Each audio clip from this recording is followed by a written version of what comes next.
अस्सलाम वालेकुम स्टूडेंट्स, मैं आपका टीचर नुमान हनीफ। बात हम करेंगे ज़ूलॉजी बीएससी थर्ड ईयर की। चैप्टर हमारे पास छठा है और इसी के साथ हम दो बुक्स अगर इकट्ठी डिफ़ाइन कर रहे हैं तो एक हमारे पास छठा चैप्टर बनता है जिसमें हम रियाजुल हक रामे सक्सेसिव की बात करते हैं और दूसरी हमारे पास है मिलर हार्ले, उसका ये 12 चैप्टर है।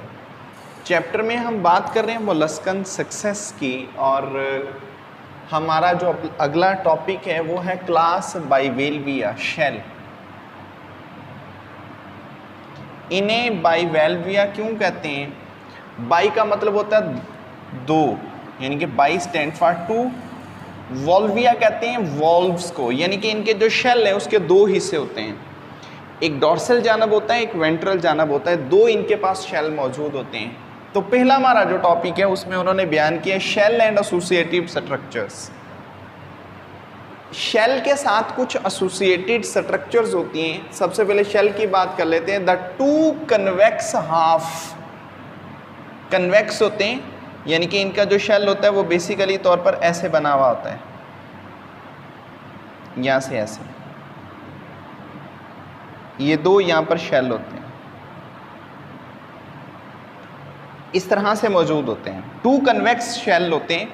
The two convex half of the shell are called valves, bivalves. तो हम इन्हें ये बाइवॉल्व्स का नाम देते हैं। ये दो होते हैं जो आपस में यहाँ से जुड़े हुए होते हैं,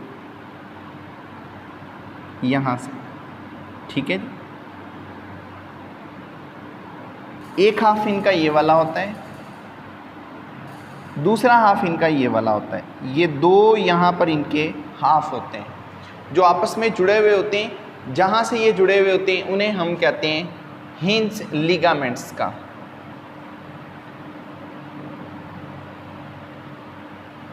लिगामेंट्स क्या होता है? हिंज कहते हैं कब्जे को। ये ऐसी एक स्ट्रक्चर होती हैं जो किसी भी चीज़ को मूवमेंट तो देती है, लेकिन वो मूवमेंट होती है बाई डायरेक्शनल। बाई डायरेक्शन से मतलब ये है या तो वो मूव करेंगे फोर्थ या मूव करेंगे बैक, या आगे को या पीछे को, बस उसको हम हिंज कहते हैं। जैसे हमारी एल्बो है। इसके बाद लिगामेंट्स क्या होते हैं? लिगामेंट्स होते हैं कनेक्टिव टिश्यूज। कनेक्टिव टिश्यूज के ये बैंड होते हैं।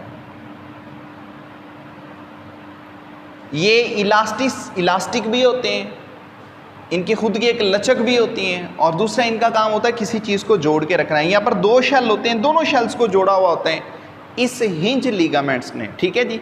तो ये असल में हम कहते हैं कि इनके अंदर जो शेल होते हैं वो दो हाफ होते हैं, एक ऊपर वाला हाफ होता है, एक नीचे वाला होता है। ये दो हाफ जो होते हैं ये कन्वेक्स सरफेस बना रहे होते हैं, तब इस वजह से हम इन्हें नाम देते हैं बाइवॉल्विया का। बाइवेल्विया की अगर हम डायग्राम बना लें अनाटमिकली तौर पर, ये इस तरह की इनकी डायग्राम्स होती हैं, ठीक है। डायग्राम के अंदर मुख्तलिफ तरह के इनके बॉडी पार्ट्स को शो किया हुआ है। आगे उनके कुछ स्ट्रक्चर्स हैं, उनके कुछ फंक्शंस भी बयान किए हुए हैं। अच्छा, सबसे पहली जो चीज़ उन्होंने बयान की हुई है वो ये कि इनके पास स्पेशलाइज्ड कुछ शेल हिंज होते हैं। वो मैं आपको बता चुका हूँ कि इनके अंदर हिंज लिगामेंट्स होते हैं। डॉर्सो वेंट्रली ये स्ट्रक्चर होती है। बेसिकली तौर पर इसका फंक्शन ही यही होता है कि इस हिंज ने क्या करना होता है, दो शेल्स को खोलना होता है।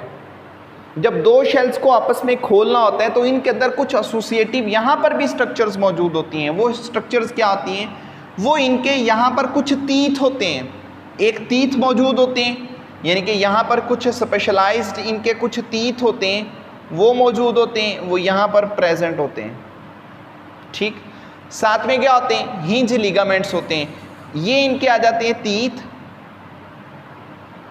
ये इनके हैं हिंज लिगामेंट्स। दोनों का फंक्शन क्या होता है? दोनों का काम ये होता है, ये इन शेल को ट्विस्ट नहीं होने देते, ये घूमने नहीं देते, ये शेल यहाँ से टर्न नहीं करेगा। इसी वजह से ये शेल जो होते हैं एक दूसरे के साथ यहाँ से आपस में जुड़े रहते हैं। ये हिंज लिगामेंट्स का फंक्शन होता है। शेल हिंज जो सा होता है इसके ऊपर एक उभरी हुई शक्ल होती है, इसको हम अम्बू कहते हैं। ये एक स्वोलन पोर्शन होता है, ये अम्बू होता है, ये असल में एक ओल्ड पोर्शन होता है। जैसे जैसे जो शेल होता है वो बूढ़ा होना शुरू हो जाता है, यानी कि आप ये कह लें बाइवेलविया की जैसे जैसे उम्र गुजरती जा रही है ये स्ट्रक्चर बाहर को निकलती जा रही है, जिसकी वजह से इनका साइज भी थोड़ा सा बड़ा हो जाता है, वो स्ट्रक्चर भी उभरना शुरू कर देती है, हम उसको अम्बू का नाम देते हैं। वो ओल्ड शेल की एक निशानी होती है। उसी के बिल्कुल नीचे यहाँ पर डॉर्सल साइड पर ये मौजूद होते हैं क्या, शेल हिंज लगे हुए होते हैं। इन शेल हिंज का फंक्शन क्या वो मैं आपको बता चुका हूँ। ये बने हुए किसके होते हैं, ये प्रोटीनस होते हैं और साथ में कैल्शियम कार्बोनेट भी मौजूद होती है। प्रोटीनस और कैल्शियम कार्बोनेट के होने की वजह से इनके अंदर थोड़ी सी स्ट्रेंथिंग आ जाती है। सेकेंडली इनके अंदर कुछ होते हैं अडक्टर मसल्स। ये अडक्टर मसल्स होते हैं, दो मौजूद होते हैं, एक एंटीरियर साइड पर एक पोस्टीरियर साइड पर, ये दो अडक्टर हैं। ये शेल को मजबूती के साथ जोड़ देते हैं। दो शेल हैं, दोनों शेल्स ने जब बंद होना है ये अडक्टर मसल्स होते हैं। अडक्टर मसल्स इतने टाइटली लॉक हो जाते हैं कि आप इस शेल को आसानी के साथ खोल ही नहीं सकते। आपको फिर क्या करना पड़ता है, अगर आपने शेल को खोलना है या तो आप इसके अडक्टर मसल्स को तोड़ोगे या फिर जो हिंज लिगामेंट्स होते हैं इन्हें काटोगे किसी भी तेज धार आले के साथ। ये नॉर्मली नहीं खुलते। ऐसा क्यों ये इन्होंने किया, इस मकसद के लिए क्योंकि जो अडक्टर मसल्स होते हैं वो इनका डिफेंसिव मैकेनिज्म एक परफॉर्म कर रहे होते हैं।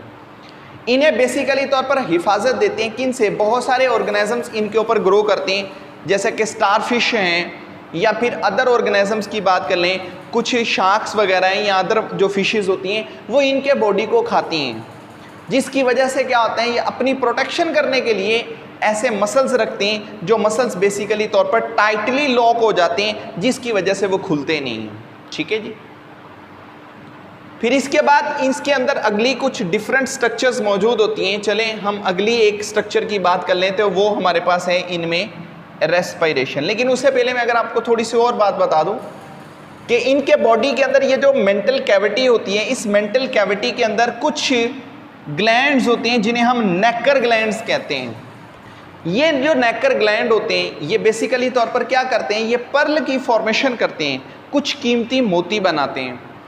अब वो मोती होता कैसे है, वो बनता कैसे है, सम टाइम ऐसा होता है ये जो इनकरेंट साइफन है ना इसमें कोई सैंड पार्टिकल आ जाता है।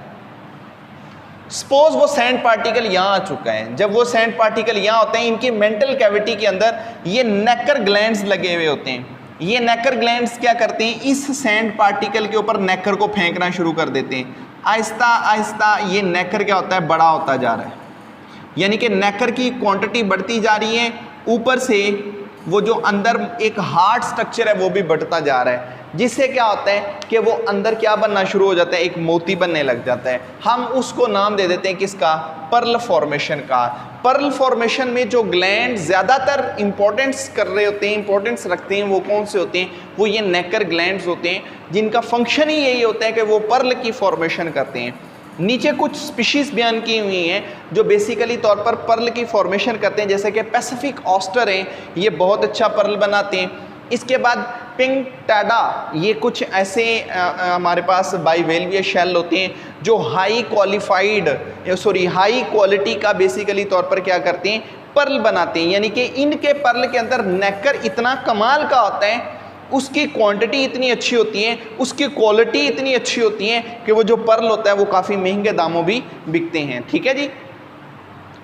तो ये चंद एक स्पीशीज़ हैं किसकी, नेक्टर, ये जो पर्ल की फॉर्मेशन करने वाले क्या हैं, ये हमारे पास बाइवॉल्विया शेल मौजूद होते हैं। फिर इसके बाद इनके अंदर रेस्पिरेशन का अमल है, इनके पास गिल्स भी मौजूद होते हैं और साथ में टिनिडिया भी होते हैं। गिल्स के अंदर ये कुछ रोज लगी होती हैं, हम उन्हें टिनिडिया का नाम देते हैं, जो बेसिकली तौर पर रेस्पिरेशन का अमल करने में हेल्प कर रहे होते हैं। रेस्पिरेशन में ये दो तरह से यानी कि दो काम परफॉर्म करते हैं। एक तो ये ऑक्सीजन ले लेते हैं, दूसरा ये यहीं से कुछ फूड पार्टिकल्स को भी ट्रैप करने का काम परफॉर्म करेंगे गिल्स के ज़रिए से। जब ये गिल्स के ज़रिए से करते हैं फिर हम इन्हें फिल्टर फीडर का नाम दे देते हैं, क्योंकि ये ज़्यादातर सेडेंट्री होते हैं, एक ही जगह पर पड़े रहते हैं। तो जहाँ पर ये पड़े हुए होते हैं वहीं पर ये सांस लेते हैं। तो वो ये सांस किस तरह से लेते हैं, इनके पास दो साइफन होती है, दो ट्यूब्स होती हैं। एक ट्यूब जो से होती है वो इन करंट साइफन होती है और दूसरी जो ट्यूब होती है वो एक्स करंट साइफन होती है। इन करंट साइफन के जरिए से जो पानी होता है वो अंदर आता है, एक्स करंट साइफन के जरिए से जो पानी होता है वो जिस्म से बाहर निकल जाता है। ठीक है, अब इनके जो गिल्स होते हैं, इन गिल्स की स्पेशलाइज्ड रोज बनी होती है। कुछ गिल्स मॉडिफाइड होके फोल्डेड बना के लेमिला लाइक स्ट्रक्चर बना देते हैं। इनके ऊपर सीलिया मौजूद होते हैं। सीलिया की बीटिंग की वजह से जो पानी होता है वो इनके ऊपर से फ्लो करने लगता है। जब सीलिया की बीटिंग की वजह से पानी इनके ऊपर से फ्लो करता है, अब उस पानी के अंदर ऑक्सीजन की कंसंट्रेशन ज़्यादा होती है, जबकि इनके बॉडी के अंदर कार्बन डाइऑक्साइड गैस की कंसंट्रेशन ज़्यादा होती है। यहाँ पर एक कंसंट्रेशन ग्रेडियंट कायम हो जाता है, एक फ़र्क कायम होता है। उस फ़र्क की बदौलत फिर क्या होता है कि यहाँ पर गैसेस एक्सचेंज हो जाती हैं। ठीक है जी। फिर इसके बाद वो कहते हैं कि यहाँ पर जो पानी है, जब पानी इनकी बॉडी के अंदर आते हैं, इनकी बॉडी के जो गिल्स होते हैं उनमें स्पेशलाइज्ड ट्यूब्स होती हैं, उनको वाटरी ट्यूब्स का नाम देते हैं।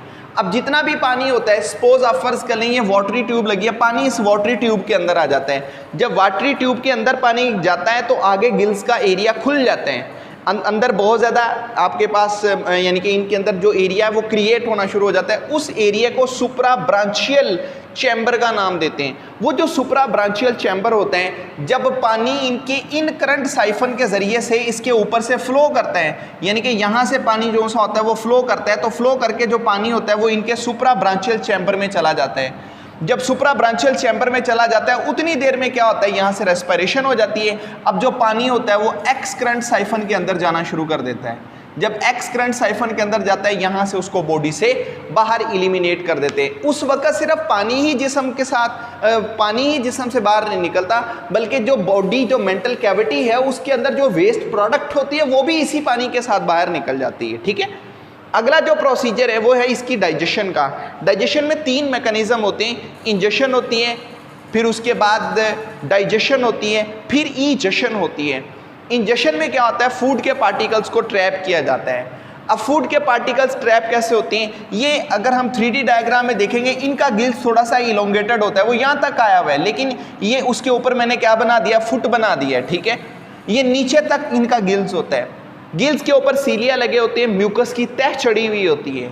जब पानी इन करंट साइफन के ज़रिए से आता है, उस पानी के अंदर कुछ फूड के पार्टिकल्स होते हैं, कुछ ऑर्गेनिक मटेरियल होता है, या छोटे छोटे इंसेक्ट्स क्रस्टेशियन मौजूद होते हैं, वो इसकी इन करंट साइफन के ज़रिए से अंदर आ जाते हैं। अब पानी से एक तो ये ऑक्सीजन खींच लेते हैं, दूसरा ये फूड भी ट्रैप कर लेते हैं, यहाँ से फूड भी ट्रैप हो जाती है। ये कमाल के फिल्टर फीडर जो होते हैं, अब ये फूड को ट्रैप करके उसको कहाँ भेज देते हैं, लेबियल पाल्प्स पे भेज देते हैं, जो माउथ के ऊपर कुछ फ्लैपर्स होते हैं, जो टिश्यूज लगे हुए होते हैं। लेबियल पाल्प्स क्या करते हैं, म्यूकोइड मैस से उतार लेते हैं किसको, फूड को।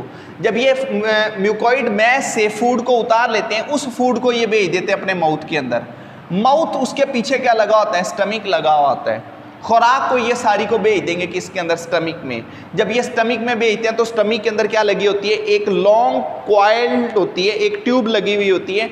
उस ट्यूब का फंक्शन क्या होता है, वो ट्यूब असल में आप ये पीछे भी एक जिक्र कर चुके हैं, वो असल में एक स्टाइलेट एक होती है, तो स्टाइलेट ट्यूब होती है। उस ट्यूब के साथ कुछ स्टमक शील्ड्स लगी हुई होती हैं, कुछ शील्ड ग्लैंड्स लगे हुए होते हैं। उनका फंक्शन यही होता है कि वो बेसिकली तौर पर खुराक की डाइजेशन में हेल्प करते हैं। अब जो क्रिस्टलाइन स्टाइलेट एक सैक है, वो सैक उसके अंदर से कुछ इंजाइम्स पैदा होते हैं। तो कुछ इंजाइम जो होते हैं वो इस स्टमक के आउटसाइड लगे हुए होते हैं, जिन्हें डाइजेस्टिव इंजाइम्स कहते हैं। वो इंजाइम यहाँ से नीचे गिरना शुरू कर देते हैं।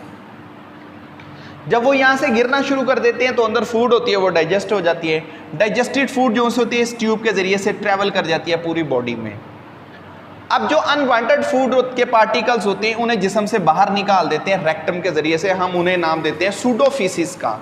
सूडोफिसिस को बॉडी से बाहर निकाल दिया जाता है। ठीक है, तो अब वो ये कहता है कि जितनी भी वो जो फूड है जो डाइजेस्ट हो जाती है वो बॉडी का हिस्सा बन जाती है। जो अनडाइजेस्टेड फूड होती है वो फूड जो से होती है वो यहाँ से ट्यूब के ज़रिए से रेक्टम में डाल दी जाती है। रेक्टम उसको मेंटल कैविटी में ही ओपन कर देता है। जब वो मेंटल कैविटी में ओपन हो जाता है, फिर पीछे से पानी आता है। पानी फोर्सली क्या करता है, उसको अपने साथ धकेलता है और एक्सक्रेट साइफन से बाहर निकाल देता है। ठीक हो गया। ये इनकी खुराक का मैकेनिज्म होता है, जिसमें ये पहले इंजेक्शन खाते हैं, फिर उसको डाइजेस्ट करते हैं, फिर ईजेशन के नतीजे में जो वेस्ट मटेरियल होता है उसको अपने बॉडी से एलिमिनेट कर देते हैं। तो ये 3 से 4 स्ट्रक्चर इनके अंदर मौजूद होती हैं जो बेसिकली तौर पर क्या करते हैं, जिनके ज़रिए से ये फीडिंग मैकेनिज़्म भी कर रहे होते हैं, पर्ल की फॉर्मेशन भी करते हैं, एक्सटर्नल स्ट्रक्चर शेल भी बना रहे होते हैं। अभी बॉडी के बाकी जो हिस्से हैं वो हम इंशाल्लाह फिर नेक्स्ट जो सा हमारा लेक्चर होगा उसके अंदर हम इनकी डिटेल से बात कर लेंगे।